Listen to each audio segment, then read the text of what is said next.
We mentioned up top there that, the Matthew Stafford domino fell after it absolutely dominated the combine all of last week. Yeah. And Chase is so funny. You talk to people at the Raiders and they were crushed that they did not get Matthew Stafford, which tells me that they really thought that they had a shot. You talk to the Giants, they were a little cooler about it. They weren't as emotionally scarred by the fact that Matthew Stafford wasn't going to be there. They sort of had that mindset, all right, on to the next. But I do believe that both teams thought they had a good chance. Something was communicated to them. And look, some of it was probably just some good play by Jimmy Sexton or perhaps with Matthew. Somebody was talking to these teams, letting them know you got a chance. Because you don't feel it. You don't have those expectations if someone doesn't tell you that there's a shot, that there's an opportunity here. Yeah. You've got these two teams willing to pay him 2 years, $90 to $100 million. That's a lot of money.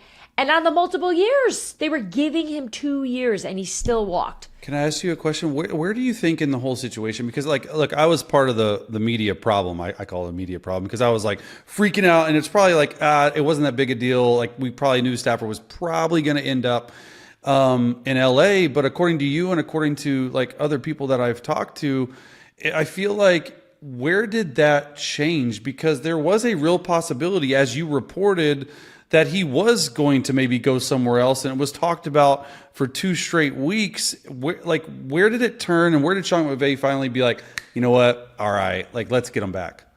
Sean McVay and Matthew Stafford have a great relationship, and they always have. There's tremendous respect and likability. They have all the great things that you want between HC and your QB. Yeah. But to say that this was a clean, non-dramatic few weeks between the Rams and Matthew Stafford is a lie. Oh, wow. It was Okay. a roller coaster. It was an up and down, back and forth. There were days where it sounded like Matthew was done with him. And then there were days where I would hear that, I don't know, this may work. He's just going to go back. He's just going to go back. When I tell you, it almost felt hourly. Granted, I was at the combine and, you could have told me my house floated away and I would have been like, oh, really? Anyways, back to what I'm doing. It was so hard to keep track of what's really going on in the world when you're in Indy. For sure. But there was a reason why it was the way it was. And look, maybe in his heart, because have you ever been in a relationship with somebody and you're trying to break up with them and you think you want something else, but deep down you're like, I just want to be with this person. I just want to be with the person I'm with. But I've never been in that situation. No. You just have loved Hillary this whole time. I've loved Hillary day one, baby. She's the only person you've ever been with, the only person you ever dated. Love her so all much. The way You're the best, through. babe. She watches this, by the way, on YouTube. She doesn't comment, but she watches it every day. She texts me. Love you. So I see it like this. I do believe that Matthew wanted to see what his value was out there. I think Jimmy Sexton, his agent, wanted to see what the value out there so they could go to the Rams and present, pay us. This is what every team wanted him that needs a quarterback. No doubt. They all were poking around on it. So here we are now, this past Friday, 6:30 in the morning.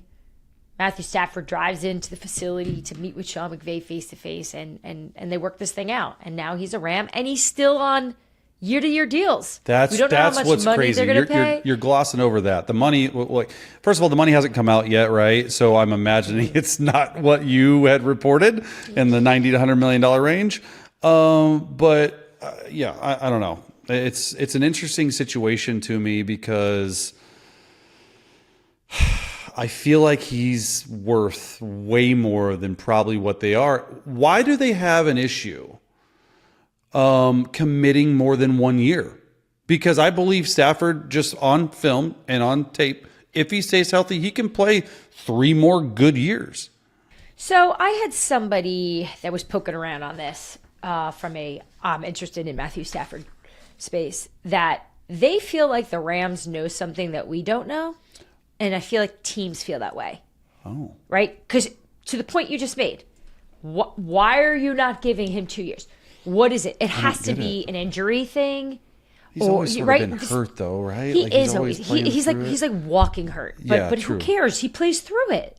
Yeah. I don't know. I'll never be able to really figure out what that's about. But look, what if it's Sean McVay looking around and wanting to grow and teach and coach a younger quarterback out there? He's seeing Kevin O'Connell become a magician with all these different quarterbacks. He's seen Kyle Shanahan get the best out of Brock Purdy. These are all his guys. Maybe in Sean McVay's mind, he wants to get a young quarterback on his roster so he can mold him the way we've seen these other young, great offensive-minded coaches do and have tons of success with it. Yeah, I mean, I definitely think McVay is looking toward the future, and I think he's already got his eye out there. It's going to be fascinating to me if they take a quarterback in the top 2 or 3 rounds, if there is a quarterback that he likes, or does he wait until next year because they got to find their guy of the future. All right, well, now the Giants need a quarterback. The Raiders need a quarterback. Everyone is so desperate for quarterbacks. It's so sad. It stinks, right? Because the options aren't great. Thanks for tuning into Scoop City. If you want to hear more, make sure you like and subscribe. We drop our new episodes every Tuesday and Friday.